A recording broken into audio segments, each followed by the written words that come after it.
గ్రంథం కాంతి ద్వారాలు. గురూజీ కృష్ణానంద. కనిపించని కాంతివంతుల అపరిచిత జీవితం అని ఈ పుస్తకానికి పేరు పెట్టాను. ఒకరోజు అమర నా మనస్సుతో అనుసంధానమై ఆ పేరు చాలా పొడవుగా ఉంది, దీనికి కాంతి ద్వారాలు అని పేరు పెట్టమన్నారు. కనిపించని కాంతివంతుల అపరిచిత జీవితం అనే పేరు చాలా పొడవుగా ఉంది అని అమర చెప్పారు అని కాంతి ద్వారాలు అని పేరు పెట్టమని అన్నారు కృష్ణానంద గురూజీ.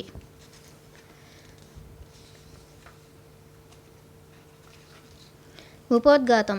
ఎన్నో సంవత్సరాలుగా ఈ పుస్తకాన్ని వ్రాయాలని అనుకునేవాణ్ణి. అయితే ఎన్నిసార్లు ప్రయత్నించినప్పటికీ కొంత భాగం మాత్రమే వ్రాయగలిగాను, కానీ పుస్తకాన్ని పూర్తి చేయలేకపోయాను. ఈ మధ్య ఒకరోజు కరిగిపోతున్న నా జీవన జ్యోతిని గమనించి పుస్తకంలోని కొంత భాగాన్నైనా వెలుగులోకి తీసుకురావాలని నిర్ణయించుకున్నాను. కాలగమనంలో ఈ పుస్తకం ఎన్నో మార్పులకు చేర్పులకు లోనైంది.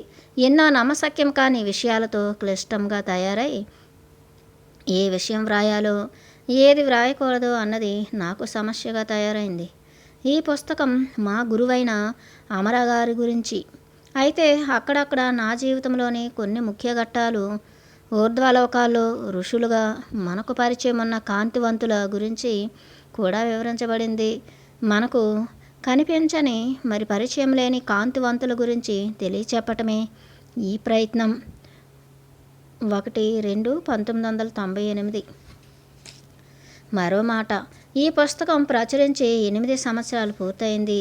ఇది ఎంతోమంది హృదయాలను తాకి క్రొత్త దారులను తెరిచినందుకు నాకు చాలా సంతోషంగా ఉంది. ఈ పుస్తకం చదివిన ప్రతి ఒక్కరూ వెంటనే ఋషుల గురించి, ఊర్ధ్వలోకాల గురించి ఇంకా ఎక్కువగా తెలుసుకునేందుకు ఆశ్చర్యంతోనూ ఆనందంతోనూ నాకు ఫోన్ చేశారు. నాకు స్ఫురించిన ఒకే ఒక విషయం ఏమిటంటే, విద్యావంతులు, శాస్త్రీయ దృష్టి కలవారు కూడా ఋషులు ఉన్నారనే దాన్ని, ప్రళయాలు సంభవిస్తాయనే విషయాన్ని, సత్యయుగం ప్రారంభమవుతుందనే విషయాన్ని నమ్ముతున్నారు. ఈ పుస్తకాన్ని వృత్తిపరమైన కూర్పు చేసి క్రొత్త రూపంలో అందించాలనే సలహాను వ్యతిరేకించాను. వైద్య చికిత్స ద్వారా వచ్చే ధన రూపంలో కాక ఈ పుస్తకాన్ని తన సహజ సువాసనతో ఉంచడమే నాకు ఇష్టం. ఈ ప్రపంచంలో మరిన్ని కాంతి ద్వారాలు తెరుచుకోవాలి, మరింత ఎక్కువ కాంతి ప్రకాశించాలి అని ఆశిస్తున్నాను. 16-11-2006. మొదటి భాగం. ఫస్ట్ పాఠం. ఇది కల్పితం కాదు. అయితే కొన్ని సంఘటనలు కల్పితం కంటే కూడా వింతగా కనిపిస్తాయి. కానీ ఏ ఒక్కరిని కూడా ఒప్పించే ఉద్దేశం నాకు లేదు. ఏది వాస్తవం? నేను ఊర్ధ్వ తలాలలో నుంచి చూసినప్పుడు ఇవి అన్నీ అసత్యాలని నాకు అనిపించింది. అయితే మరింత పైలోకాలకు వెళ్ళినప్పుడు వాటి విస్తృతత్వంలో అన్ని సందేహాలు మాయమయ్యాయి. కేవలం శాశ్వత కాంతి మాత్రమే ఊర్ధ్వలోకాల్లో ప్రకాశిస్తోంది. నేను అంతా చూశాననుకున్నాను, కానీ ఆ కాంతిని గుర్తించనేలేదు. నేను చిన్నతనంలో నేర్చుకున్న శాస్త్రజ్ఞానం పైన, గుడ్డి తర్కం పైన ఎక్కువగా ఆధారపడేవాడిని. తర్కం ఆవలి వైపు ఒక ఉన్నతమైన శాస్త్రం మరి సత్యం ఉన్నాయనే విషయం నాకు తెలియదు. అమరను కలవకముందు నాకు చాలా విషయాలు తెలియవు. 1977 ఫిబ్రవరి నెలలో ఒక ప్రశాంత సాయం సమయంలో నా స్నేహితునితో కలిసి బెంగుళూరులో అమరను వారి ఇంట్లో కలుసుకున్నాను. చక్కగా తీర్చిదిద్దబడిన వారి డ్రాయింగ్ రూమ్లో కొన్ని నిమిషాలు వేచి ఉన్నాను. 50 సంవత్సరాల వయసు కలిగి శరీర దారుఢ్యం ఉన్న ఒక వ్యక్తి హుందాగా నడుచుకుంటూ చిరునవ్వు నవ్వుకుంటూ వచ్చి పలకరించారు. ఆయనే శ్రీ అమర. నేను కలవబోయే వ్యక్తి పొడవాటి గడ్డంతోనూ మెడలో రుద్రాక్షలతోనూ ఉంటాడని ఊహించుకున్నాను. అందుకు భిన్నంగా శుభ్రంగా ఇస్త్రీ చేసిన చొక్కా, ప్యాంట్లో అమర ఒక విశ్వవిద్యాలయ ఆచార్యునిలాగా ఉన్నారు. అయితే వారిలో ఏదో ఔన్నత్యం ఉంది. అది అప్పుడు గ్రహించలేకపోయాను. పరిచయాలు అయిపోయిన తరువాత, అయితే మీరు ధ్యానం చేయాలనుకుంటున్నారా అని అమర అన్నారు. అందుకు తల ఊపాను. ఆయన స్వరం ఆప్యాయంగాను సున్నితంగాను గాంభీర్యంతో ఉంది. వారు నవ్వుతూ నా వైపు చాలాసేపు తదేకంగా చూశారు. ఆయన నన్ను లోతుగా పరిశీలిస్తున్నారని తెలుసుకొని వారిని నేను చదవలేకపోయాను.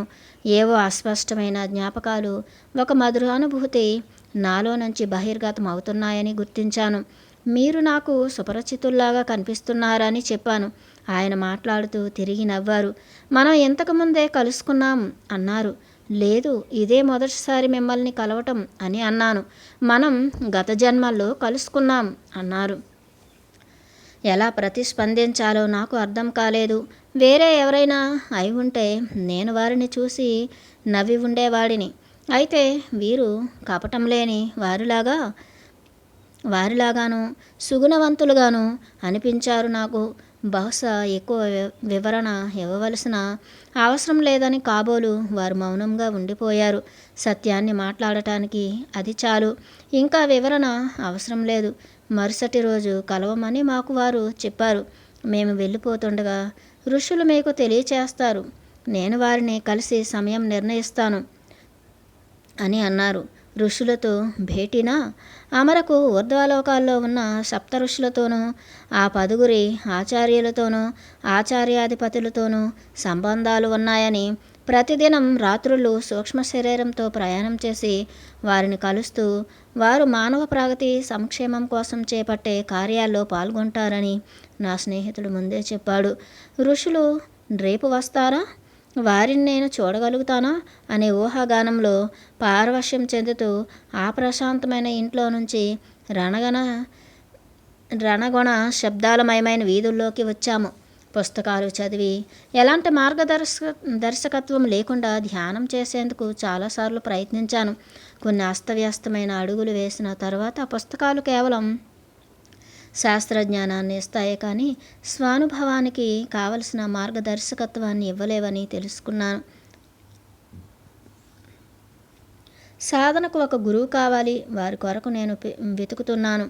మరుసటి రోజు నిర్ణయించిన సమయానికి అమర వద్ద ఉన్నాను. ఆయన నన్ను మేడపైన గదిలోకి తీసుకుని వెళ్ళారు. గదంతా ధూపపు పొగతో నిండి ఉంది. అక్కడ పెద్ద విగ్రహాలు, నిలువెత్తు అద్దాలు ఉన్నాయి. అక్కడ ఆప్యాయత, నిశ్శబ్దాల కలబోతల పవిత్రమైన వాతావరణం ఉంది. అమర నవ్వుతుండగా నేను గదంతా కలియజూశాను. ఇక్కడ సూక్ష్మ శరీరంతో ఉన్న ఋషిని నీవు చూడలేవు అని అమర అన్నారు. ఆ ఋషిని చూడాలనే ఉద్దేశ్యంతో కాక గదంతా మరొకసారి కలియజూశాను. వారు అక్కడ ఉండే ఉంటారు. నేను మానసికంగా వారిని స్పృశించగలిగాను. ఆ ప్రదేశమంతా పవిత్రాత్మ ప్రకంపనలు వ్యాపించి ఉన్నాయి. అమర ఎదుట కూర్చుని నిరీక్షించాను. అమర ధ్యానం గురించి క్లుప్తంగా వివరించి ధ్యానం చేసే విధానంపై సవివరమైన సూచనలు ఇచ్చారు. ధ్యానం అంటే నిశ్శబ్దం చేసుకోవడం. క్రమంగా శరీరం, మనస్సు, వివేకాలను, ఆ తర్వాత పూర్తిగా మన వ్యవస్థను నిశ్శబ్దం చేసుకుంటాము. నిశ్శబ్దతలో అంతర్గత మార్పులు సంభవించడం ప్రారంభమవుతాయి. మొదట మన శారీరక వ్యవస్థ శుద్ధి పరచబడుతుంది. తర్వాత మనలను ఉన్నతమైన అనుభవాల ద్వారా ప్రయాణింపచేసి ఉన్నతాత్మలుగా తీర్చిదిద్దేందుకు కావలసిన విధంగా తయారు చేస్తుంది. క్రమంగా మన మూలంతో అనుసంధానం జరిగి మన గురించి, ఈ సృష్టి, పుట్టుక, చావు మొదలైన అంశాలకు సంబంధించి నేరుగా జ్ఞానాన్ని పొందుతాం.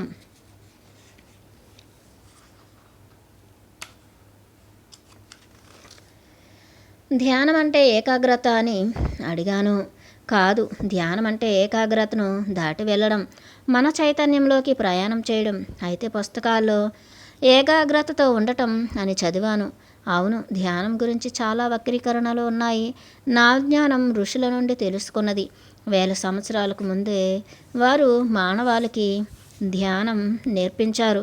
వారే అసలైన ఆచార్యులు. దాన్ని గురించి తర్వాత చెప్తాను. ఇప్పుడు కళ్ళు 2 మూసుకుని భూమధ్యంలో నీ ధ్యాసను ఉంచు.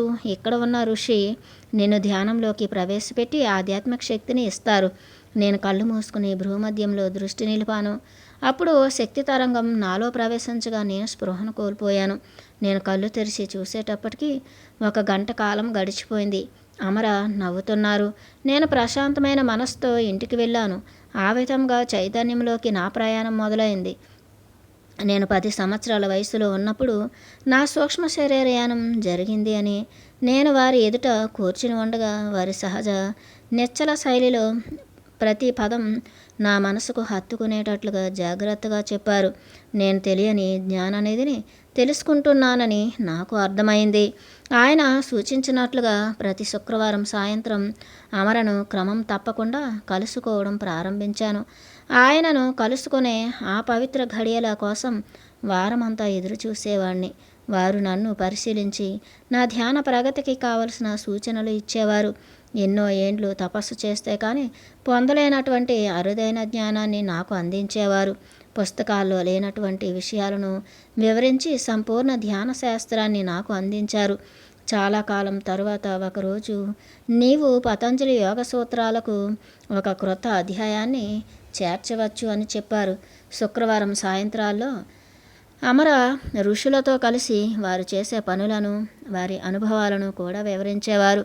ఒకరోజు ఆయనకు మొట్టమొదట ఋషులతో కలిగిన పరిచయాన్ని ఇలా వివరించారు. ఒకరోజు శస్త్రచికిత్స చేయించుకుంటున్నాను. నాకు మత్తు మందు ఇచ్చి 10 వరకు అంకెలు లెక్క పెట్టమన్నారు. నేను 6 వరకు లెక్క పెట్టి ఆ పైన శరీర స్పృహ కోల్పోయాను. అయితే అది వేరే తలాల ఉనికి అని, అదే సూక్ష్మ శరీరయానం అని ఆ తర్వాత తెలుసుకున్నాను. నా శరీరం లోపల కదలగలను, మరి వెలుపలకు కూడా రాగలనని తెలుసుకున్నాను. ఒక చీకటి మార్గం గుండా ఎలాంటి ప్రయత్నం లేకుండా కేవలం ఊహామాత్రంతోనే బయటకు రాగలిగాను. ఉపరితలం నుండి డాక్టర్ల చేత మరి వేరే ఇతరుల చేత చుట్టముట్టబడిన నా శరీరాన్ని చూశాను. అదే సమయంలో సుదూర ప్రాంతం నుండి ఒక వినూత్న సంగీతాన్ని విన్నాను. నేను ఆ ప్రాంతానికి వెళ్ళాలి అనుకున్న తక్షణమే అద్భుతమైన వేగంతో అటువైపు ప్రయాణించాను. పైకప్పు ద్వారా బయటకు వచ్చి అంతరిక్షంలో ప్రయాణించాను. భూ కక్ష నుండి బయటకు వెళ్తున్నానని తెలుసుకునే లోపలే బెంగుళూరు పట్టణం అతి చిన్నదిగా కుంచుకుపోవడాన్ని గమనించాను. ఇంకా అంతరిక్షంలోని ఉన్నత తలం నుంచి సంగీతం వస్తోంది. వింత ఏమిటంటే నేను భయపడలేదు. సరికదా, అది అంతా నాకు ఆశ్చర్యకరంగా అనిపించింది. మన భూమి ఒక పెద్ద చంద్రుడిలాగా కనిపించింది. చీకటిలో విస్తరిస్తున్న అంతరిక్షంలో నేను త్వరగా చంద్రుడు, శుక్రుడు, బుధుడు గ్రహాలను దాటి వెళ్ళాను. చివరిగా సూర్యుడిని చేరుకుని లోపలకు వెళ్ళాను. తేజోవంతమైన మరి మండుతున్న పై భాగం నుండి ప్రయాణం చేసి సూర్యుని లోపల ఉన్న నీలి రంగు భాగంలో ప్రవేశించాను. అక్కడ అనేక భూగోళాలను చూడగలిగాను. సంగీతం మధ్య భూగోళం నుండి వస్తోంది. ఆ మధ్య భూగోళంలోని ఒక పట్టణంలో దిగాను. దాని మధ్యలో ఒక పెద్ద భవంతి ఉంది. చాలామంది అందులోంచి లోపలికి బయటకు వెళ్తూ వస్తూ ఉన్నారు. సంగీతం నిలిచిపోయిందన్న విషయాన్ని మర్చిపోయి నేను కూడా లోపలికి వెళ్ళాను. ఒక విశాలమైన హాలులోకి ప్రవేశించి మిరుమిట్లు కొలుపుతున్న సింహాసనంపై కిరీటధారి అయి కూర్చొని ఉన్న ఒక అందమైన వ్యక్తిని చూశాను. జనులు అతనికి నమస్కరిస్తున్నారు. నేను కూడా నమస్కరించాను. అప్పుడు నా భుజం పైన ఒక చేతి స్పర్శను అనుభూతి చెందాను. నేను అటువైపు తిరిగి పరిచయం ఉన్న ముఖాన్ని చూశాను. ఇక్కడ ఏం చేస్తున్నావు అని అడిగాడు అతను. నేను వివరించాను. అతడు నాకు గత జన్మలో నా స్నేహితుణ్ణి చెప్తూ మరణానికి ముందు ఎక్కడికి వచ్చేందుకు సాధ్యపడదు అన్నాడు. ఆ హాలు నుండి బయటకు వస్తుండగా సింహాసనం పైనున్న వ్యక్తిని గురించి అడిగాను. ఆయన సూర్యభగవానుడని చెప్పగానే నేను పులకరింతకు గురయ్యాను. మేము బయట గుడారాల మాదిరి అనేక కట్టడాలు ఉన్న ప్రదేశానికి వచ్చాము. అక్కడ ఒక గుడారంలోకి ప్రవేశించి ఒక దృఢకాయుడైన ఋషి చుట్టూ 7 ఋషులు కూర్చుని ఉండటం గమనించాము. ఆ దృఢకాయుడు విశ్వామిత్రుడని, ఆయన చుట్టూ కూర్చుని ఉన్నవారు భృగు, అత్రి, అంగీరస, వశిష్ఠ, పులస్త్య, పులహ, మలిక్రతు అనే 7 ఋషులని నా మిత్రుడు చెవిలో చెప్పాడు. నా మిత్రుడు నా గురించి వారికి తెలియచేశాడు. విశ్వామిత్ర మహర్షి ఒక్క క్షణం నా వైపు చూసి ప్రేమతో మరి వాత్సల్యంతో మాట్లాడారు. చాలా మంచిది, నీవు ఇక్కడకు వచ్చి ఇదంతా చూశావు. ఇక భూమిపైనున్న నీ శరీరంలోకి వెళ్ళిపోవాలి. నాకు తిరిగి వెళ్ళాలనిపించడం లేదు. నాకు ఈ ప్రదేశం చాలా నచ్చింది. ఇక్కడే ఉండాలనుకుంటున్నాను అన్నాను. ఆ మహర్షి నవ్వుతూ ఇలా అన్నారు, ఇక్కడ ఉండటం ప్రతి ఒక్కరికి ఇష్టమే. అయితే నీవు వెంటనే వెనక్కు వెళ్ళిపోవాలి. నేను అక్కడికి వచ్చి నిన్ను కలుస్తాను అని అన్నారు. నేను ఆయనను ప్రతిఘటించలేకపోయాను. ఆయన భగవంతుని వలె దేదీప్యమానంగా కనిపించారు. అయిష్టంగా బయటకు వచ్చి వెనుతిరిగాను. డాక్టర్లు మరి ఇతరులు నా వైపు తీక్షణంగా చూస్తూ ఉండటం నేను పైకప్పు నుండి క్రిందికి దిగుతూ గమనించాను. ఇంతకు ముందే అనుభవం ఉన్నట్లుగా నేను నా శరీరంలోకి అతి సులువుగా ప్రవేశించాను. నేను కళ్ళు తెరవగానే నా చుట్టూ ఉన్న వారంతా సంతోషంతో ఊపిరి పీల్చుకున్నారు. వాళ్ళు బహుశా నేను ఇక బ్రతకనని అనుకున్నారేమో. ఆ తర్వాత అనేక నెలలు ఆ ఋషి కొరకు వేచి ఉన్నాను. నేను నా సూక్ష్మ శరీరయానం గురించి మాట్లాడినప్పుడు ఎవరూ తీవ్రంగా పట్టించుకోలేదు. నా స్వంత మనుషులే పరిహాసించి గేలి చేశారు. కాలం గడుస్తున్న కొద్దీ అదంతా కేవలం ఒక కళ అని నన్ను నేను సంభాళించుకున్నాను. ఒకానొక పౌర్ణమి రాత్రి కిటికీ నుండి ఆకాశంలోకి చూస్తూ ఒక నక్షత్రం కదులుతూ ఉదంతం గమనించాను. గమనించాను. అది కొన్ని క్షణాల్లో నా గదిలోకి వచ్చి నా ఎదుట నిలబడింది. అది కల కాదు. నేను వస్తానని నీకు మాట ఇచ్చాను. అందుకే వచ్చాను. నన్ను చూడటానికి నీవు సిద్ధంగా ఉన్నావా అనే మాటలు వినిపించాయి. అవును, ఎదురు చూస్తున్నాను అని తక్కువ స్వరంతో అన్నాను. మొదట ఆ రూపం అస్పష్టంగా ఉండి తరువాత ఘనీభవించి క్షణమాత్ర కాలంలో విశ్వామిత్ర రూపం ప్రత్యక్షమైంది. అది నమ్మశక్యంగా లేదు. నేను కలవరపడ్డాను. ఆయన నన్ను వారి చేతుల్లోకి తీసుకుని చాలాసేపు అలాగే పట్టుకున్నారు. అదొక సుందర మధురానుభూతి. తరువాత వారు ఇలా అన్నారు, నేనే నిన్ను శ్రావ్యమైన సంగీతంతో ఇక్కడికి రప్పించాను. ఇప్పుడు మా పని కొరకు నిన్ను తయారు చేసేందుకు వచ్చాను. నేను ప్రతిదినం నీకు యోగ శిక్షణ, ఆధ్యాత్మిక బోధ చేసేందుకు వస్తాను. అది నీకు సమ్మతమేనా? నేను తల ఊపాను.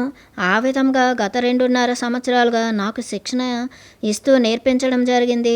వారు నాకు ప్రాణాయామ, ధ్యానం, నిర్వికల్ప సమాధిలోకి ప్రవేశించడం, అందులో నుండి బయటకు రావడం, కుండలని జాగృతం చేయడం, సూక్ష్మ శరీరయానం, శరీరాన్ని బహు శరీరాలుగా పెంపొందించడం, ప్రత్యక్షీకరించడం, సంయమ రహస్యాలు, మరి అనేక ఇతర రహస్యాలను నేర్పించారు. ఆపై ఒక రాత్రి హిమాలయాల్లో ఋషులు ప్రతి రాత్రి ఎక్కడ సమావేశమవుతారో ఆ రహస్య స్థలానికి సూక్ష్మయానంలో తీసుకువెళ్ళారు. అక్కడ ఒక పెద్ద సమావేశం జరుగుతోంది. అక్కడ వేదికపై కూర్చుని ఉన్న ఋషికి నన్ను చూపి, నేను ఒక యువ ఋషిని, మీ కార్యం కొరకు తీసుకుని వచ్చాను అని చెప్పారు. నేను ఆ ఋషికి నమస్కరించాను. ఆయన మార్కండేయ మహర్షి, మా కార్యక్రమాలకు ప్రస్తుత కార్యాధికారి. నాకు నమ్మశక్యం కాలేదు. అతడు అతి పిన్న వయస్కుడిగా ఉన్నారు.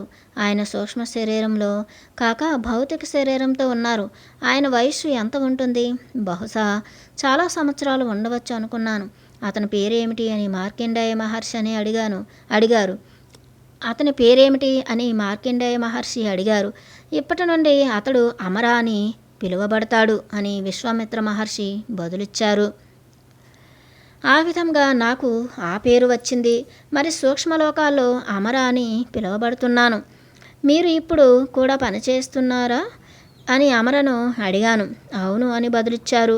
మీతో పాటు ఎంతమంది పనిచేస్తున్నారు? ప్రపంచవ్యాప్తంగా 1,44,000 మంది వివిధ సంస్కృతులలో నివసిస్తున్నవారు పనిచేస్తున్నారు.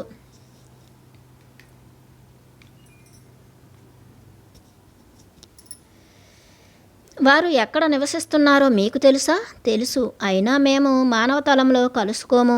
మీరు ఏ పని చేస్తున్నారు? ఏదో ఒకరోజు మీకే తెలుస్తుంది. నేను కూడా ఈ కార్యంలో చేరవచ్చా? మొదట ధ్యాన పద్ధతుల్లో ప్రావీణ్యం సంపాదించు అని అమర నవ్వుతూ అన్నారు. అమర అసలు పేరు అంబరీష వర్మ దేశాయ్. వారు కౌజలగి వంశస్థులు. ఆయన 1919వ సంవత్సరంలో బెంగుళూరులో జన్మించారు. ఆయన పుట్టిన ఇంట్లో తరువాత కాలంలో సర్ సివి రామన్ గారు నివసించారు. ఆయన బెంగుళూరులోనూ మద్రాసులోనూ చదువుకొని భౌతిక శాస్త్రంలో పట్టభద్రులైనారు. ఆయన కుటుంబీకులు చాలా ధనికులు కాబట్టి భుక్తి కోసం ఉద్యోగం చేయవలసిన అవసరం వారికి ఏనాడు కలగలేదు. భూ సంస్కరణలు ప్రవేశపెట్టినప్పుడు చాలా వరకు ఆస్తిపాస్తులను పోగొట్టుకున్నారు. అమర వివాహితులు. వారికి ఒక కుమార్తె. వారి ఒకే సోదరుడు పిన్న వయస్సులోనే చనిపోయారు. ఒకానొకప్పుడు వారిని రాయభారిగా నియమించదలిచిన సప్తఋషులతో కలిసి ఈ భూతలంపైన ఉపరితలంపైన చేయవలసిన పనిని కొనసాగించటం కోసం ఆ పదవిని నిరాకరించారు. ఇంతకు మించి ఆయన వివరాలు నా దగ్గర లేవు. ఆయన తన గురించి చాలా తక్కువగా మాట్లాడేవారు. వారు ఎప్పుడూ తన పనిని గురించి ఋషుల ద్వారా తాను సేకరించిన అరుదైన ఆధ్యాత్మిక జ్ఞానం గురించి మాత్రమే మాట్లాడేవారు. నాకు ఆయన ఆధ్యాత్మిక జీవితమే ఎక్కువ ఆకర్షణీయంగా ఉండేది. ధ్యానం చేయటం సులభం కాదు. నేను అనుకున్న దానికన్నా కష్టం. మొదట మోకాళ్ళలో నొప్పులు, ఆ తర్వాత నిశ్శబ్దపు పలుచని గోడను బ్రద్దలు కొట్టడానికి వచ్చే అలల తరంగాలు, ఆ తర్వాత గమ్యం లేని లక్ష్యాలతో నిరంతరం పరిగెత్తే మనసు. నేను అతి త్వరగా నిరాశ చెందాను. అమర నా చేయి పట్టుకొని నన్ను ప్రోత్సహిస్తూ సూచనలు ఇస్తూ నన్ను ఒక్కో మెట్టు ఎక్కించారు. ఇప్పుడు వెనక్కి తిరిగి చూస్తే ఆయన నా కొరకు ఎంత కష్టపడ్డారో అనిపిస్తుంది. ప్రేమ మరి సహనం వారి దైవిక గుణంలోని భాగమే. నన్ను వెనక్కు నెడుతున్న అవాంతరాలన్నీ ఇందులోని భాగాలే అని ఆయన వివరించారు. అవన్నీ సహజమైన అవరోధాలు. ప్రారంభకులందరి లాగానే నేను కూడా విఫలమవడం, పోరాటం చేయడం, నేర్చుకోవడం, మరి ముందుకు వెళ్ళడం చేశాను. అకుంఠిత దీక్ష, అలుపెరగని ప్రయత్నానికి మించిన ప్రత్యామ్నాయం లేదు.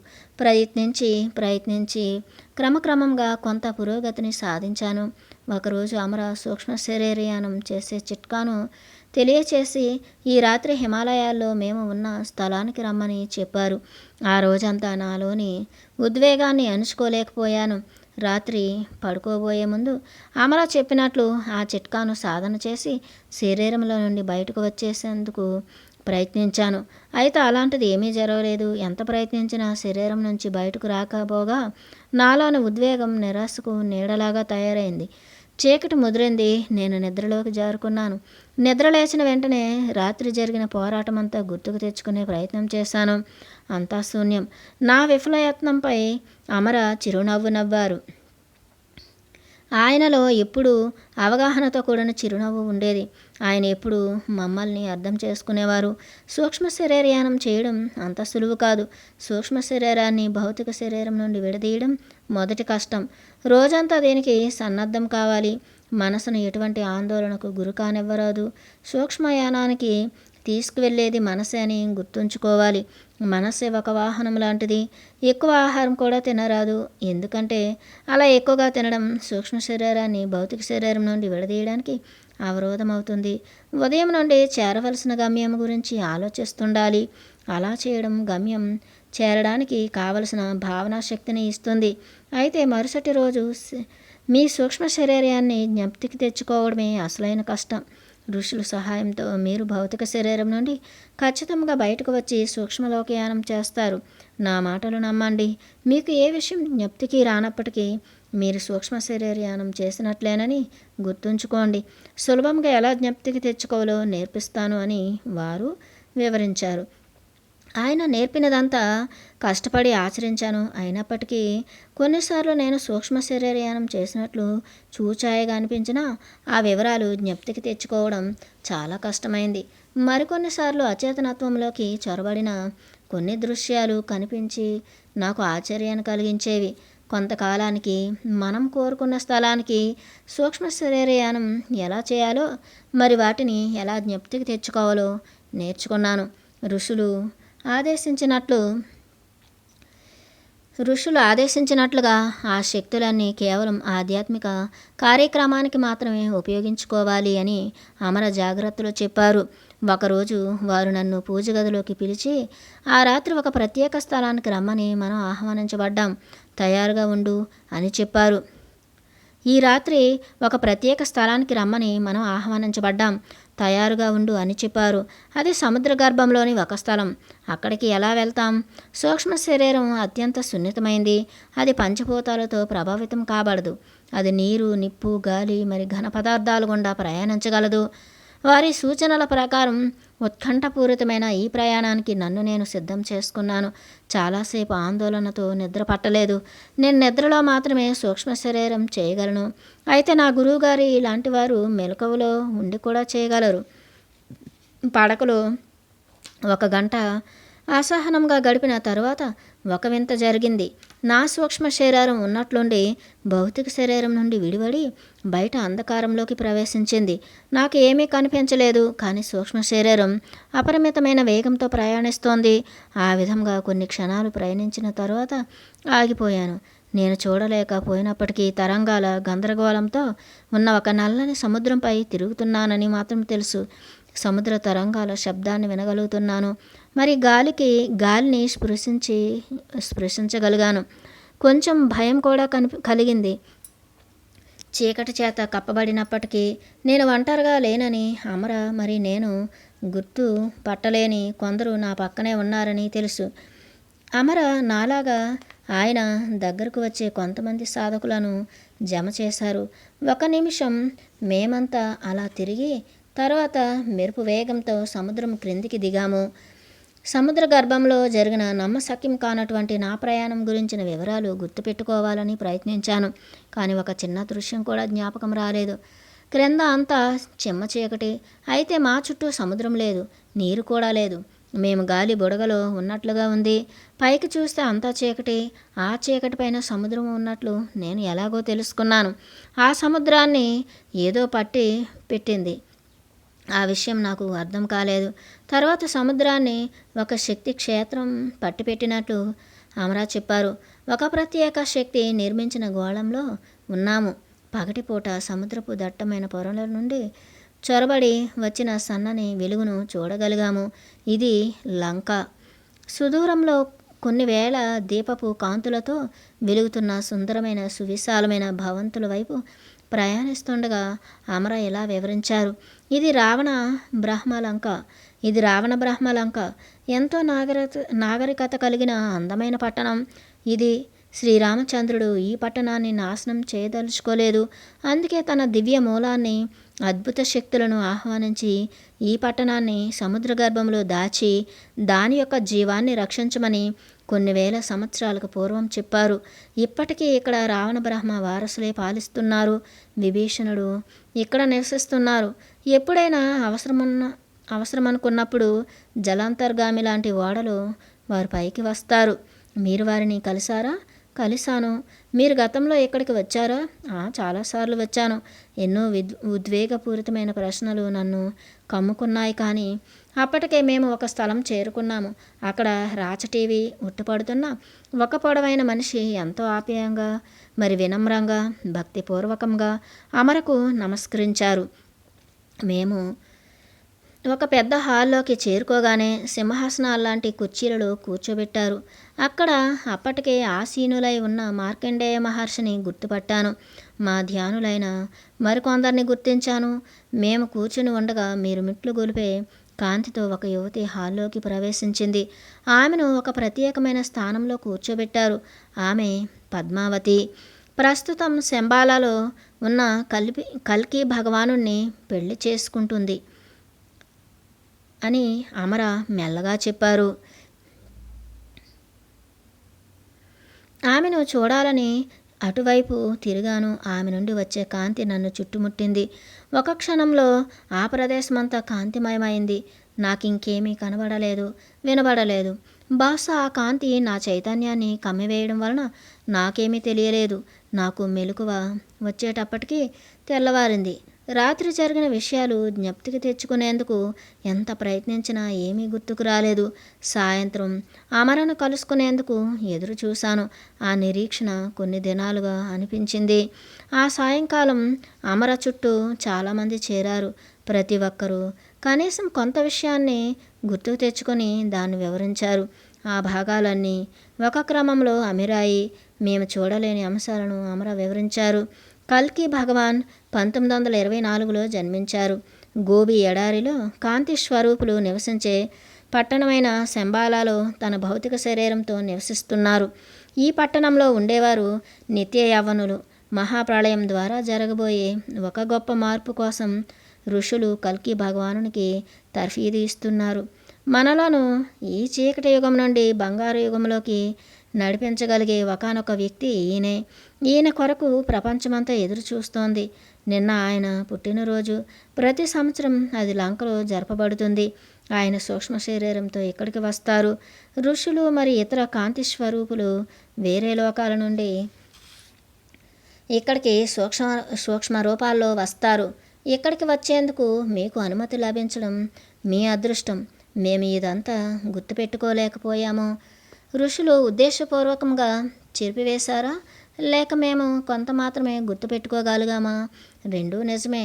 కొంతమంది ఎక్కువ గుర్తుపెట్టుకోలేరు, మరికొన్ని భాగాలను గుర్తు ఉండకుండా చేశారు అని అవి ప్రస్తుతానికి రహస్యాలు. పద్మావతి ఎవరు? అది చాలా పెద్ద కథ. మరోసారి సవివరంగా చెప్తాను. ఈ విషయం ఎవరితోనూ చెప్పదలుచుకోలేదు. ఎందుకంటే చెప్పినా ఎవరూ నమ్మరు. నా ధ్యాన సాధన గురించి, అమరను గురించి ఎవరికీ చెప్పలేదు. మొట్టమొదట నేను అమర ప్రపంచాన్ని పరిశోధించాలనుకున్నాను. ఆయనలో ఎన్నో గుప్త నిధులు, అదృశ్య లోకాలు ఉన్నాయని తెలుసుకున్నాను.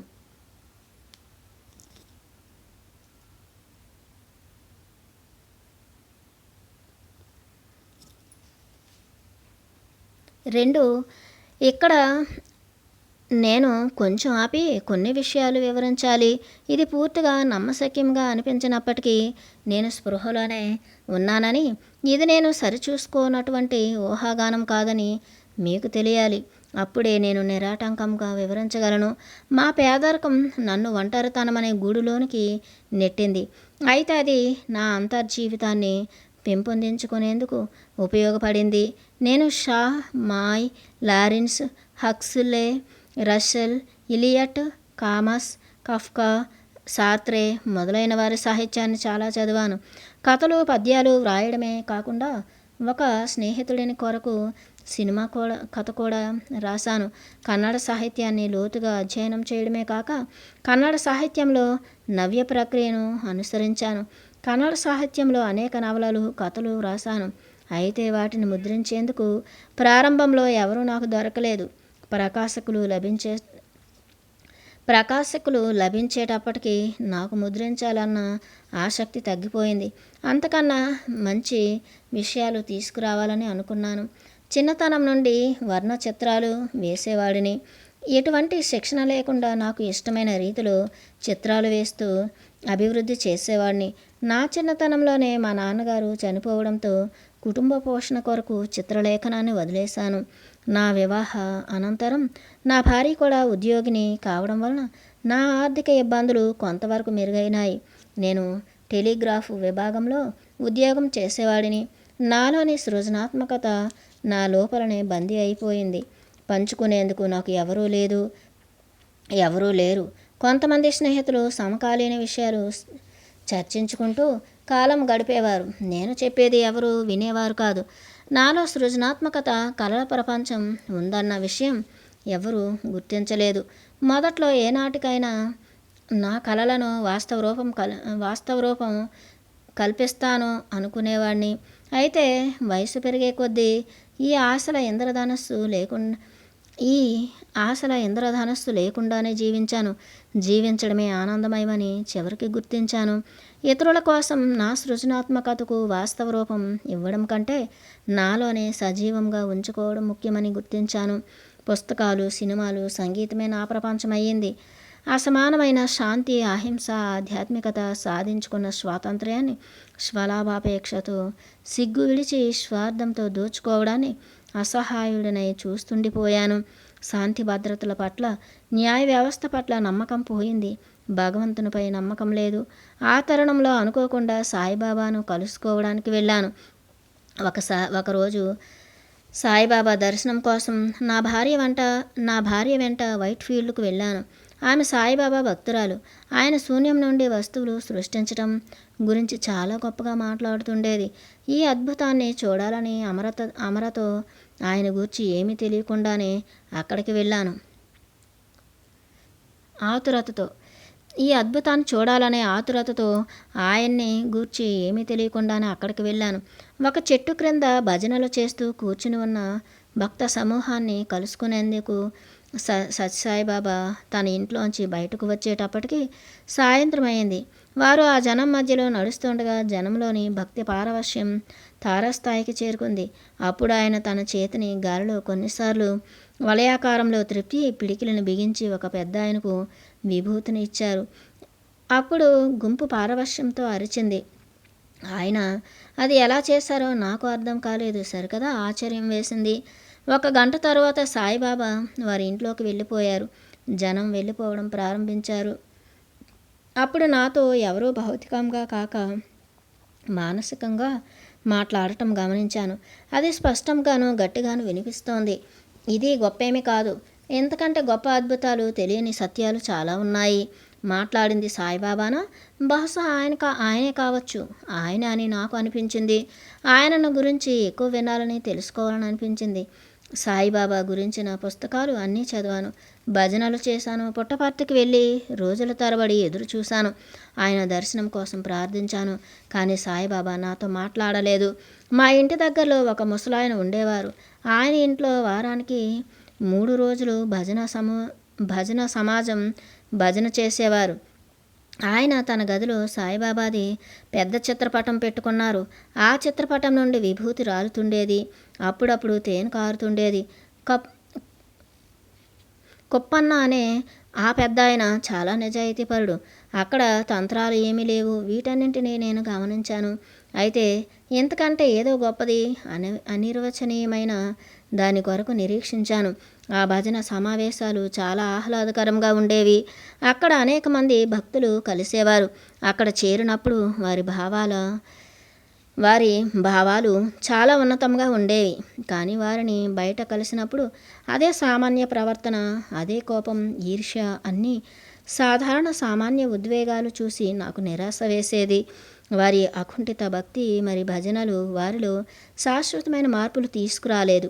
అద్భుతాలు, ఆకర్షణలకు ఆవల వైపున ఉన్న ఒక జీవిత మార్గం కోసం, అభివృద్ధికి అవసరమైన దాని కొరకు నిరీక్షించసాగాను. ఒకరోజు భజన సమావేశం అయిన తర్వాత ఒక మిత్రుడు, నీకు ధ్యానం నేర్చుకోవాలని ఉందా అని అడిగాడు. అవును అని అన్నాను. ఆయన అమర దగ్గరకు తీసుకుని వెళ్ళాడు. జనులు శాస్త్రీయ దృక్పథం గురించి మాట్లాడటం చాలాసార్లు విన్నాను. కంటికి కనిపించేదే సత్యమని, ప్రయోగం ద్వారా రుజువు చేయబడిందే శాస్త్రీయమైనదని వారి అభిప్రాయం. భగవంతునిపై నమ్మకం, మరణాంతర జీవితం, ఆత్మ, అద్భుతాలు మొదలైనవన్నీ అశాస్త్రీయాలని వారి నమ్మకం. దేన్నైనా గుడ్డిగా తిరస్కరించడం కూడా అశాస్త్రీయమేనని నేను విశ్వసిస్తాను. మనకు తెలియనివన్నీ ఈ సృష్టిలో లేవని ప్రకటించగలమా? అలా అయినప్పుడు పరిశోధనకు తావెక్కడిది? పరిశోధించకుండా తెలియనిది ఎలా తెలుసుకుంటాం? శాస్త్రం ఎలా పురోగమిస్తుంది? శాస్త్రం ప్రతి విషయాన్ని వివరించగలదా అనే మరొక కోణం కూడా ఉంది. ప్రయోగశాలలో ప్రయోగాలు జరిపి దేవుడు ఉన్నాడు, లేడు అని నిర్ధారించగలమా? మరి అలాంటప్పుడు ఏ ప్రయోగశాలలు పరిశోధన యంత్రాల సహాయం లేకుండా కేవలం వారి అతీంద్రియ శక్తుల ద్వారా, అంతర ప్రబోధం ద్వారా గొప్ప గొప్ప సత్యాలను తెలుసుకున్న ఋషుల మాట ఏమిటి? శాస్త్రం పరిశోధనతో మొదలవుతుంది, కానీ అన్వేషణను ఎప్పుడూ ఆపదు. ఒక నిజమైన శాస్త్రజ్ఞుడు ప్రయోగశాల పరిమితులను, భౌతిక యంత్రాల శక్తి సామర్థ్యాలను, వాటి లోటుపాట్లను అంగీకరిస్తాడు. ప్రస్తుతం వివరించేందుకు వీలులేని సత్యాన్ని తిరస్కరించడం, కాదనటం అశాస్త్రీయం. విశాలమైన దృక్పథంతో అన్వేషణను సజీవంగాను, చురుకుగాను ఉంచుకుంటూ సరైన అంతర్ సంగ్రహణ పరికరాలతో తెలియని ప్రపంచాలను శోధించాలి. వ్యవస్థీకృతం చేయబడిన సత్యాల సౌధంలో ప్రతి ఒక్కరూ వృధాగా కూర్చోరాదు. సృష్టిలో ఇంతవరకు శోధించబడని ప్రాంతాలలోని క్రొత్త వెలుగు కోసం కొందరైనా ప్రయత్నించాలి. వారి అంతర్ప్రబోధం మరి అతీంద్రియ శక్తులే వారికి మార్గాన్ని చూపుతాయి. తమ మనస్సునే ప్రయోగశాలలోనూ మరి చైతన్యపు లోతుల్లోనూ వారు ప్రయోగాలు చేస్తారు.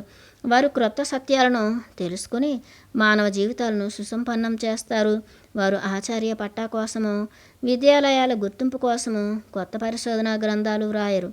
అయితే కాలం గడిచే కొద్దీ వారి అడుగుజాడల్లో నాగరికత అభివృద్ధి చెందుతుంది. భౌతిక మరి ఆధ్యాత్మిక శాస్త్రవేత్తలు కనుగొన్న సత్యాలను మనం అంగీకరించాలి. అమర ఒక ఆధ్యాత్మిక శాస్త్రవేత్త. వారు శక్తులైన మూడవ కన్ను, సూక్ష్మ శరీరయానం, ఇతర తలాల్లోకి ప్రవేశించడం, బ్రహ్మాండంలోని అన్ని మూలాల ఉన్న కాంతి శరీరాలతో ఇక్కడ నుండే మాట్లాడటం, మరి ఇంకా ఎన్నో శక్తులను పొందారు. ఆధ్యాత్మికంగా ఎంతో ఉన్నత స్థాయికి ఎదిగి భగవంతునితో ప్రత్యక్షంగా మాట్లాడగలిగేవారు. ఆయన కేవలం మనస్తత్వ శాస్త్రవేత్త లేక అసాధారణ ప్రజ్ఞాపాఠవాలు కలిగిన వ్యక్తి మాత్రమే కాదు, ఆయన భగవత్ సాక్షాత్కారం పొందినవారు. రామకృష్ణ పరమహంస, అరబిందో మరి రమణ మహర్షుల వలె ఆయన కూడా ఒక గొప్ప గురువు. అయినా కూడా అతి సాధారణ వ్యక్తిలా ఈ జీవన సంద్రంలో జీవించారు.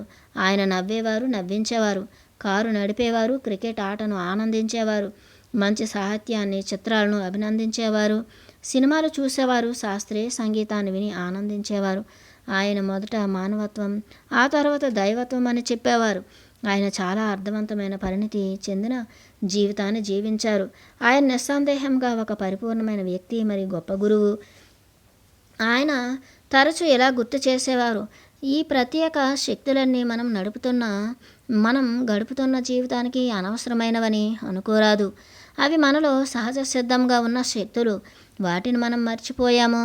ఈ శక్తులతో జనన మరణాల వాస్తవికతను, తాత్కాలికమైన ఈ భౌతిక జీవితాన్ని దాటి మోక్షమని దేన్నైతే మనం చూచాయిగా తెలుసుకున్నామో దాన్ని సాధించేందుకు మనం మన అవధులను దాటి అధిగమించాలి. ఆధ్యాత్మికత అనేది ఎక్కువగా ఈ జన్మకు సంబంధించిందే కానీ మరో జన్మలో సాధించాల్సింది కాదు. ఆయనను ఎంతమంది అర్థం చేసుకుని ఉంటారో అన్నది నా సందేహం. ఆశ్చర్యంగా, అద్భుతంగా ఉండే ఆయన సూక్ష్మ శరీరయానం గురించి ప్రజలు శ్రద్ధగా వినేవారు. అయితే ఎవరు ఆయన బోధనల పట్ల మరి పైలోకాల్లో ఋషుల సాంగత్యం వల్ల ఆయనకు వెల్లడి చేయబడిన విషయాల పట్ల శ్రద్ధ చూపేవారు కారు. ప్రజలు ఆయనను సరిగా అర్థం చేసుకుని ఉంటే వారి కుమార్తెల జాతకాలు ఆయన దగ్గరకు తీసుకువచ్చి వారికి పెండ్లి ఎప్పుడు అవుతుంది అని అడిగేవారు కారు. అమర జ్యోతిష్కులు కారు. ఆయన ఒక్కొక్కసారి నవ్వి, ఉన్నత శక్తులు ఇలా వ్యక్తిగత అవసరాల కొరకు కాదు, అవి గొప్ప గొప్ప సత్యాల గురించి తెలుసుకునేందుకు. మనం సత్యాన్ని అర్థం చేసుకున్నప్పుడు వ్యక్తిగత సమస్యలకు పరిష్కారం కనుక్కోవడం చాలా సులభమని అనేవారు. 1930 సంవత్సరం ప్రాంతంలోనే 1947 సంవత్సరంలో భారతదేశానికి స్వాతంత్ర్యం వస్తుందని 1948 సంవత్సరంలో గాంధీ గారిని తుపాకీతో కాల్చి చంపుతారని సూచించారు. అప్పుడు ఆయనను ఎవరూ పట్టించుకోలేదు. నవ్వి ఆ సంఘటనను జరిగేంత వరకు మర్చిపోయారు. ఒక మహర్షికి వలె ఆయనకు అన్ని విషయాలు తెలుసు. అయితే ఒకసారి అతను తాను దరఖాస్తు చేసుకున్న ఉద్యోగం వస్తుందా అని అడిగితే నాకు తెలియదు అని సమాధానమిచ్చారు. ఆ వ్యక్తి ఇంటర్వ్యూకి వెళ్ళి ఉద్యోగం కోసం వేచి ఉండడం అనే అనుభవం అతనికి కావాలి అని ఆ తర్వాత మాకు వివరించారు. ప్రతి అనుభవం మనకు కొన్ని నేర్పిస్తుంది. మనం జీవిత పాఠాలు అనుభవం ద్వారానే నేర్చుకుంటాము. వేరొకరు నేర్చుకునే విధానంలో మనం కల్పించుకోరాదు. అయితే కొన్ని సందర్భాల్లో అలాంటి వ్యక్తిగత ప్రశ్నలకు సమాధానం చెప్పకుండా చూశాను. అలాంటప్పుడు ఇలా వివరించేవారు, ఒక వ్యక్తి బలహీనంగా పతనావస్థలో ఉన్నప్పుడు మనం సహాయం చేయాలి. ఎప్పుడు ఒకే నియమం అనుసరించరాదు. ఇంకా అలాంటివి అనేకం ఉన్నాయి. ఆయన ఎలా సహాయం చేయటం నాకు తెలుసు. పాశ్చాత్య దేశాల నుండి వచ్చింది షేక్స్పియర్ నుండి ఓన్స్ వరకు, మార్క్సిజం నుండి మడోన్నా వరకు అన్నీ ఒప్పుకుంటాము. పాశ్చాత్య దేశస్థులు వివేకానందుడిని, పతంజలిని గొప్పవారుగా ఒప్పుకుని తర్వాతే మనం ఒప్పుకున్నాము.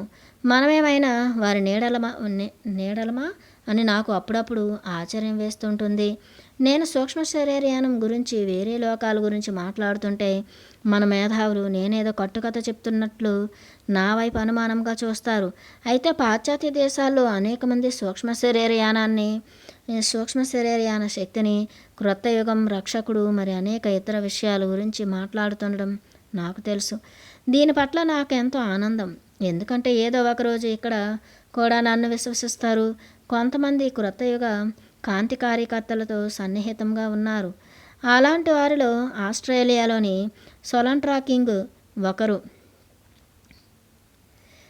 సొలంట్రా చాలా అద్భుతమైన వ్యక్తి. ఆమె సూక్ష్మయానం, దివ్యదృష్టి, ఊర్ధ్వలోకవాసులతో సంభాషించడం మొదలగు అద్భుత శక్తులతో జన్మించారు. వందల వేల సంవత్సరాలుగా నిద్రాణమై ఉన్న శక్తులను పునరుత్తేజపరిచేందుకు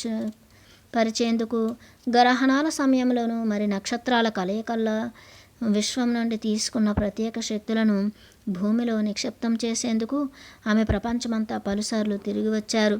1955లో ఆమె తన చిన్న సమూహంతో కలిసి కాశ్మీర్లో ఒక ప్రాంతంలో శాంతి కొరకు, ఆధ్యాత్మికత కొరకు వచ్చిన ప్రత్యేక శక్తిని నిక్షిప్తం చేసేందుకు వెళుతూ నన్ను కలిశారు. 1966లో ఆమె మరొకసారి నా దగ్గర చాలా కాలం గడిపేందుకు వచ్చినప్పుడు మేము ఇద్దరం చేసే పనిని గురించి పరస్పరం చక్కగా అర్థం చేసుకుని ఒకరితో ఒకరం అనుసంధానం అయ్యాము. సొలంట్రాతో మాత్రమే నేను పూర్తిగా సంభాషించగలను, మరి ఆమెతో కలిసి వివిధ తలాలకు సూక్ష్మయానం చేయగలను. నేను పిచ్చివాణ్ణి కాదు అని చెప్పేందుకు ఆమెనా ఉన్నారు. మనది ఋషుల మరి యోగుల భూమి. ఆర్యభట్ట, పతాంజలి వంటి మహర్షులు పుట్టిన ఈ భూమిపై ఎందరో ఆత్మసాక్షాత్కారం పొందిన గురువులు జన్మించారు. రామకృష్ణ పరమహంస, స్వామి వివేకానంద, అరవిందుడు, రమణ మహర్షి లాంటి ఎందరో మహానుభావులు ఈ భూమిపై నివసించి బోధనలు చేశారు. ఈ పుణ్యభూమిలో నివసిస్తున్న మనం ఎడ్గార్ కేస్ లాంటి వారు ఇక్కడ జన్మ తీసుకుని ఉంటే వారిని ఒప్పుకునే వాళ్ళం కాదు. ప్రాణికి హీలింగు మరి రేకీ లాంటివి బయట నుండి వచ్చి ఉండకపోతే వాటిని మనం స్వీకరించి ఉండేవాళ్ళం కాదు. అవి ఇప్పుడు ప్రజల సాంప్రదాయాలుగా రాణిస్తున్నాయి. ఆయనను ఇతరులు ఎలా అర్థం చేసుకున్నారు అనే విషయం అమర పట్టించుకునేవారు కాదు. ఆయన వెలుగుతున్న సూర్యుని లాంటివారు. అమర అసాధారణ విషయాల్ని నాటకీయంగా కాక ప్రతిదినం ఉద్యోగానికి వెళుతున్నట్లు, స్నేహితులతో మాట్లాడినట్లు సర్వసాధారణంగా మాట్లాడేవారు. నిన్న ఏం జరిగింది అని మేము అడిగినప్పుడల్లా ఎలాంటి సంకోచం లేకుండా తాను హిమాలయాలకు వెళ్ళి చేయవలసిన పనికి సంబంధించిన సూచనలు మార్కండేయ మహర్షి నుండి తీసుకోవడం, ఇంకో నక్షత్ర మండలంలోని తలంపైకి వెళ్ళడం, అక్కడ వారిని కలిసి సమాచారాన్ని తీసుకుని రావడం చెప్పేవారు. ఒకరోజు వారు ఒక నక్షత్రం వైపు వెళుతుండగా ఒక దేవకన్య భూమిపైకి చూస్తూ ఆశ్చర్యకరంగా, అమరతో ఇప్పుడు ఈ మనుషులు మొట్టమొదటి ఉపగ్రహాన్ని పంపారు. తర్వాత ఏం చేస్తారు? గతంలో ఆయుధాలతో యుద్ధం చేసి ఒకరినొకరు నాశనం చేసుకున్నారు, ఇప్పుడేం చేస్తారు అని అన్నారు. 1977 సంవత్సరంలో శివరాత్రి తరువాత ఒకరోజు నేను అమర పూజా మందిరంలోకి వెళ్తుండగా ఒక ఆశ్చర్యకరమైన దృశ్యం చూశాను. అక్కడ గోడలపైన, పైకప్పు పైన ఎక్కడ చూసినా విభూతితో నిండి ఉంది. సాయిబాబా చిత్రపటంపై విభూతి పడటం చూశాను, కానీ ఎంత ప్రమాణంలో కాదు. గది అంత దివ్య పరిమళంతో నిండి ఉంది. ప్రతివారం జరిగే శిక్షణా కార్యక్రమం కొరకు కూర్చోగానే అమర సప్త ఋషులు నిన్న ఇక్కడ ఉన్నారు. మేము అందరం కలిసి శివుని పూజించాము. ఇది వారి ఆశీర్వాద ఫలం అని వివరించారు. నేను నిశ్చేష్టునై ఉండగా వారు ఇటువంటి వాటి పట్ల ఆకర్షితులు కాకండి, ఇవి కేవలం బాహ్య చిహ్నాలు మాత్రమే. మోజెస్ కోసం సముద్రం విడిపడింది. ఇవి కేవలం ఈ జేసస్ పిలువగా చనిపోయిన వారు లేచారు. మార్కండేయ మహర్షి మృత్యువును జయించారు. ఇలాంటి సంఘటనల వెనుక భగవంతుడి కృప, ప్రేమ ఉన్నాయి. వీటన్నిటి వెనుక ఉన్న వారిని గుర్తించాలి అని వివరించారు. అమర ఒక క్షణం కళ్ళు మూసుకున్నారు. బహుశా ఆ క్షణంలో భగవంతుని జ్ఞాపకాలలో మునిగి ఉండవచ్చు. తరువాత వారు విధేయతతోనూ భక్తి భావంతోనూ మాట్లాడారు. అలాంటి వారు ఇంతవరకు నాకు తారసపడలేదు. మనం మన గురించి మరి ఈ సృష్టి గురించిన స్పృహను కోల్పోయాము. వేదాలలోనూ మరి ఇతర గ్రంథాలలోనూ మిగిలింది చాలా తక్కువ భాగం. అవి సమస్త జ్ఞానాన్ని వివరించలేదు. ఇప్పుడు చైతన్యవంతులయ్యేవారు ఆ జ్ఞానాన్ని సేకరించగలరు. ఇప్పుడు మానవాళి అంతా ప్రళయం అనే క్లిష్ట దశలో ప్రయాణిస్తోంది. దాన్ని వినాశనం అని అందరూ అపార్థం చేసుకున్నారు. ప్రళయం అంటే పరివర్తన, ఆధ్యాత్మిక చైతన్యం. ఒకసారి ఈ దశను దాటగలిగితే దైవత్వానికి ఏమాత్రం తీసుకొని సంపూర్ణ స్థాయికి చేరుకోగలరు. అప్పుడు మనకు సంపూర్ణ జ్ఞానం మరి శక్తి ఉంటాయి. ఈరోజు మన పుట్టు పూర్వోత్తరాల గూర్చి వివరిస్తాను. ఇది కేవలం సంక్షిప్త చిత్రణ మాత్రమే. ఇంకా చాలా గొప్ప విషయాలు ఉన్నాయని గుర్తుపెట్టుకోండి. ఒకదానిపై మరొక పిరమిడ్ తలక్రిందులుగా ఉన్నట్లు 2 పిరమిడ్లను ఊహించుకోండి. మొదటి పిరమిడ్ యొక్క మూలం తలక్రిందులుగా ఉన్న పిరమిడ్ యొక్క మూలంపై ఉంటుంది. ఈ 2 పిరమిడ్ల మధ్యనున్న ఖాళీ స్థలం బ్రహ్మాండం అనే విశ్వం. అందులో కోటాను కోట్ల నక్షత్ర మండలాలు ఉన్నాయి. అండాకారంలో ఉన్న స్థలం చాలా పెద్దది. దాని వ్యాసం 18 కోట్ల కాంతి సంవత్సరాలు. ప్రతి నక్షత్ర మండలం కోటాను కోట్ల నక్షత్రాలు లేక సూర్యులను కలిగి ఉంటుంది. ఒక్కొక్క సూర్యుడు ఒక గ్రహ కూటమిని కలిగి ఉంటాడు. ఒక్కొక్క గ్రహ కూటమి జీవరాశి కలిగిన భూమిని కలిగి ఉంటుంది. మానవులు ఈ భూమి మీద నివసిస్తారు. మారుతున్న కాలచక్రాన్ని బట్టి కొంతమంది మరికొందరికంటే ఎక్కువ వికాసం చెంది ఉన్నారు.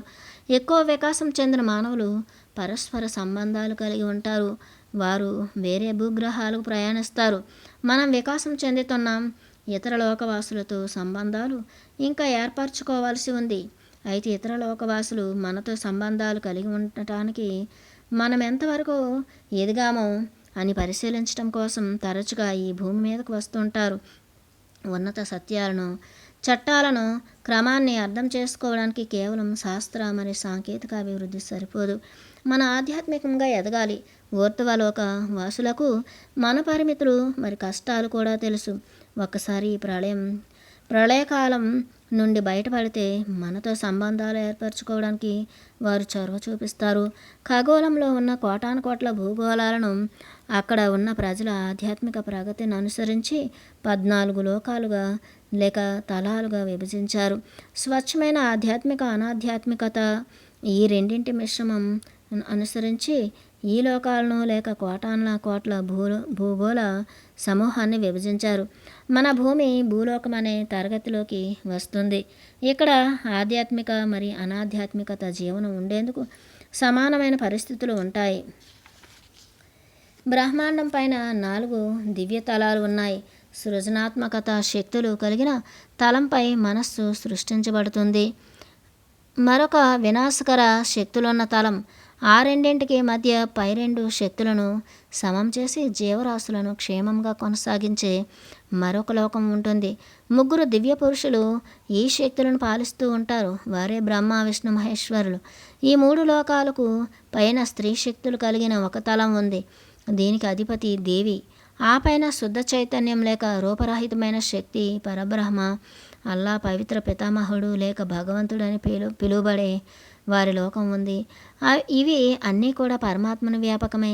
మొదటిది దేవీలోకం, ఆ పైన శివలోకం, విష్ణులోకం, బ్రహ్మలోకం. బ్రహ్మలోకం నుండి ఈ బ్రహ్మాండం అంతా టెలిస్కోప్లో వ్యాపించి ఉంది. మనం శుద్ధ చైతన్య లోకవాసులం. ఎన్నో ఏళ్ల క్రితం మనం అక్కడ భగవంతుని వద్ద కాలమానం లేని ప్రాంతంలో ఆత్మల్లాగా, కాంతి రేణువుల్లాగా అమితమైన ఆనందాన్ని అనుభవిస్తూ ఉన్నాం.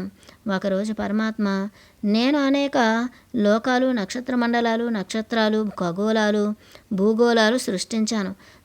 తరులు, గిరులు, మేఘాలు మరి వివిధ రకాలైన జీవశక్తులను సృష్టించాను. మానవులను సృష్టించాను. జీవన వైవిధ్యాన్ని చవి చూడాలంటే మీరు భూగోళం పైకి వెళ్ళవచ్చు అని చెప్పారు. చాలామంది దిగివచ్చేందుకు ఎంచుకున్నాం. మనలను ఈ భూమి మీద నడిపించి వెనక్కు తీసుకుని వెళ్ళేందుకు 7 నాయకులు మళ్ళీ వెనక్కు తీసుకుని వెళ్ళేందుకు 7 నాయకులు ఎంచుకున్నారు. వారికి భగవంతుడు ప్రత్యేక అధికారాలు మరి సూచనలు ఇచ్చి ఈ భూతలంపై జీవన మార్గదర్శక సూత్రాలను వివరించారు. మితిమీరిన భౌతిక వాంఛలకు లోను కావద్దని హెచ్చరించారు. ఆ 7 నాయకులను సప్తఋషులు అంటారు. వారి ఆధిపత్య సంఘం. మనం వాస్తవానికి అంతరిక్ష ప్రయాణికులం. ఈ భూమి మీదకు సుమారు 2 కోట్ల సంవత్సరాలకు పూర్వం వచ్చిన క్రొత్త వాళ్ళం. ఈ ప్రయాణంలో అనేక రకాల వాతావరణ పరిస్థితులను తట్టుకునేందుకు కావలసిన కోశాలు అనబడే సూక్ష్మ శరీరాలను సంతరించుకున్నాం. మొదట బుద్ధి, తరువాత మనస్సు, ఆ పైన శరీరాన్ని పొందాం. మొట్టమొదట అభివృద్ధిలో భాగంగా మనము పిండదశలో శరీరంలో ప్రవేశించాము.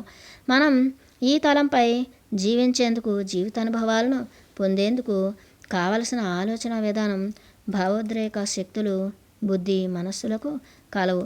పుట్టిన తరువాత మానవులు ముసలివారై కృషించి మరణించారు.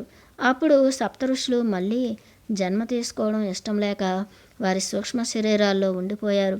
అయితే మనం ఇంకా ఇంకా అనుభవాలు పొందాలని మళ్ళీ జన్మ తీసుకుంటున్నాం. మితిమీరిన భౌతిక వాంఛలకు లోను కావద్దని మనల్ని హెచ్చరించారు. ఏ మనస్సు నుండి మనం అనుభవాలు పొందుతున్నామో దానికి పరిమితులు ఉన్నాయి. మనస్సు తను తీసుకోవలసినంత మేరకు మాత్రమే అనుభవాలు పొందగలదు. ఆ పైన వాటిని తిరస్కరిస్తుంది. తిరస్కరించబడిన అనుభవాలన్నీ మనసులో నిక్షిప్తం చేయబడి జన్మ పరంపరలో తీరని కోరికలుగా దట్టమైన పొరలుగా ఏర్పడుతున్నాయి. ఇలా దట్టమైన పొరలు ఏర్పడుతుండటం వలన మనకున్న అతీంద్రియ శక్తులను కోల్పోయాము. మొదట్లో సప్తఋషులను వారి సూక్ష్మ శరీరాలతో చూడగలిగేవాళ్ళం, వారితో మాట్లాడగలిగేవాళ్ళం. 5 జన్మల తరువాత మనం ఈ శక్తులు పోగొట్టుకున్నాం. వారితో సంబంధాలు తెగిపోయాయి. సప్త ఋషులు మనకు మార్గదర్శకంగా ఉంటూ మనం తిరిగి మన మూలమైన పరమాత్మను చేరుకునే ఆవశ్యకతను గుర్తు చేస్తుంటారు. మనకు వారితో సంబంధం తెగిపోవడం వలన భౌతిక వాంఛలకు, ప్రలోభాలకు లోను కాకుండా మనస్సును పరిశుభ్రంగా ఉంచుకున్న వారితో సంభాషిస్తూనే ఉన్నారు. కాలక్రమంలో వారు కొంతమంది స్వచ్ఛంద కార్యకర్తలను 144,000 మంది ఉన్నారు. వీరు తనువులు చాలించినప్పుడు మరొక 144,000 మంది ఈ బాధ్యతలను తీసుకుంటారు. తీరని ఆశల పొరలను తొలగించేందుకు సప్తఋషులు ఒక మార్గాన్ని కనుక్కోవాలని తపస్సు చేసి వాటిని తొలగించే మార్గాన్ని తెలుసుకున్నారు. అదే ధ్యానం. ధ్యానం ప్రస్తుతం కాలంలో కనుగొన్న విధానం కాదు. అది 2 కోట్ల సంవత్సరాల క్రిందట కనుగొనబడింది. సప్త ఋషులు కొన్ని వేల సంవత్సరాలుగా ప్రయోగం చేస్తూ ఈ భూగోళంపై మారుతున్న కాలగమనంతో పాటు ఈ ప్రక్రియను అభివృద్ధి చేస్తున్నారు. వారి ప్రతినిధుల ద్వారా బోధిస్తున్నారు. అనేక ఆత్మలు తమను పరిశుద్ధపరుచుకుని తమ స్వస్థలానికి వెళ్ళిపోయాయి. అయితే మళ్ళీ చాలామంది జన్మ తీసుకొని ఈ భూమిపైన స్థిరపడ్డారు. 144,000 కార్యకర్తలు కలిగిన 2 సమూహాలనే కాక సప్త ఋషులు మరెంతో మందిని ఋషులుగా తీర్చిదిద్దారు. ఋషి అంటే జ్ఞానాన్ని, శక్తిని సంపాదించుకుని కాంతి రూపంలో నిక్షిప్తం చేసుకోవడానికి కావలసిన అనంతమైన శక్తులు కలిగిన వ్యక్తి. ఋషి జ్ఞానం అనే వెలుగును మరి శక్తిని ప్రసరించగలడు. అతడు ఆత్మానందంతో ప్రకాశిస్తాడు. 144,000 మంది వాహకులు సాధారణమైన ఋషులు. వారు ఎలాంటి ప్రచార పటోటాపాలు లేకుండా వారు చేయదలుచుకున్న పనికి భగ్నం కలగకుండా ఉండేందుకు చాలా సాధారణమైన వ్యక్తులుగా జీవిస్తుంటారు. కేవలం సమాచారాన్ని చేరవేయడమే కాకుండా మానవాళికి మార్గదర్శకత్వం వహించడం, వారికి కార్యనిర్వహణలో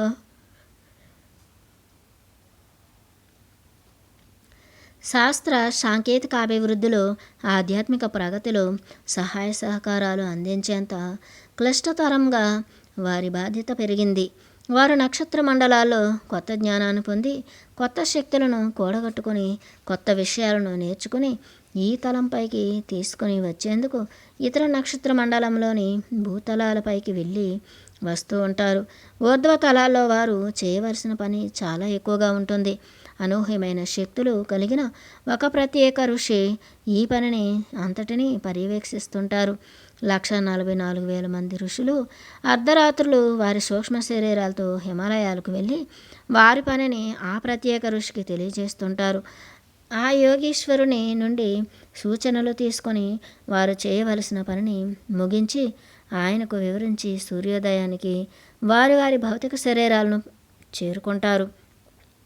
నేను నా ఉద్వేగాన్ని ఆపుకోలేక మీరు వాహకులా అని అడిగి అంతరాయం కలిగించాను. అమర సమాధానం ఇవ్వకుండా నవ్వి ఊరుకున్నారు. అమర తాను ఋషుల సేవకుణ్ణి అని చెప్పడం నాకు గుర్తు.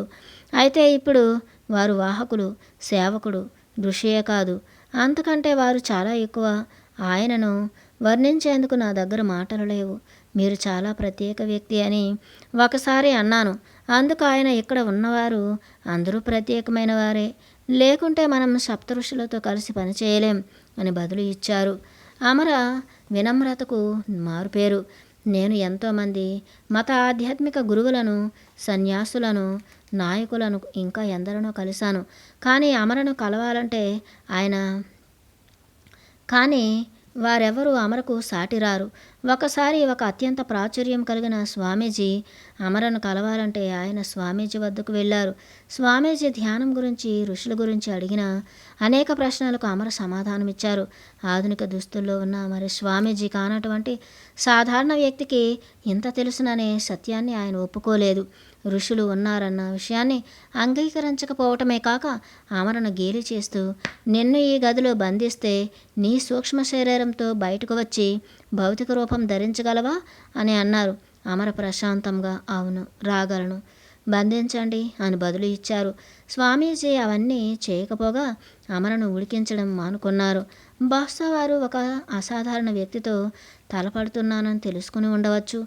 అమర గది బయట భౌతిక రూపు పొందటం వారు చూసి ఉంటే ఇన్ని సంవత్సరాల వారి నమ్మకాలు, భేషజాలు ఏమయ్యేవో అని నాకు ఆశ్చర్యం వేసింది. అమర ఇలా కొనసాగించారు. ఏదో ఒకరోజు మనమంతా తిరిగి వెళ్ళిపోవలసిన వారమే.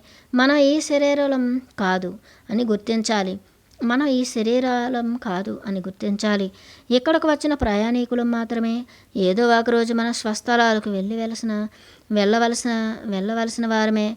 ముందుగా మనం అజ్ఞానం నుండి, బంధాల నుండి, క్షుద్ర కోరికల నుండి విడిపడాలి. అందుకోసమే మనం ధ్యానం చేయాలి. ధ్యానంలో పరాకాష్ఠకు చేరుకున్నప్పుడు మన దైవత్వాన్ని అనుభూతి చెందుతాం. తిరిగి భౌతిక స్పృహలోకి వచ్చినప్పుడు మన అన్యత్వాన్ని గుర్తిస్తాం. మనలోని మలినాన్నింటినీ శుభ్రపరుచుకొని మన శరీరాన్ని వదిలివేసినప్పుడు మళ్ళీ ఈ తలంపైకి తిరిగి రాతలుచుకోనప్పుడు ఋషులు ఊర్ధ్వలోకాల్లోని మన ఇంటికి భగవంతుని సాన్నిధ్యానికి చేరుస్తారు. ఆయన వివరించడం పూర్తయిన తర్వాత ఆ సత్యం ఈ భౌతిక స్పృహలో క్రమక్రమంగా అంతర్లీనమయ్యేందుకు అక్కడే చాలాసేపు కూర్చున్నాము. ఆ సత్యం చాలా గొప్పది, మరి క్రొత్తది. ఆ సత్యాన్ని జీర్ణించుకునేందుకు నాకు చాలా సమయం పట్టింది. ఆ సాన్నిధ్యంలోంచి బయటకు వస్తూ నేను ఒక మాట కూడా మాట్లాడలేదు. ఆయన ఇంటి నుంచి బయటకు వచ్చిన నాకు ఈ బాహ్య ప్రపంచం చాలా వింతగా కనబడింది. అమరను కలిసి వచ్చిన ప్రతిసారి ఈ బయట ప్రపంచం ప్రత్యేకంగా కనిపించేది.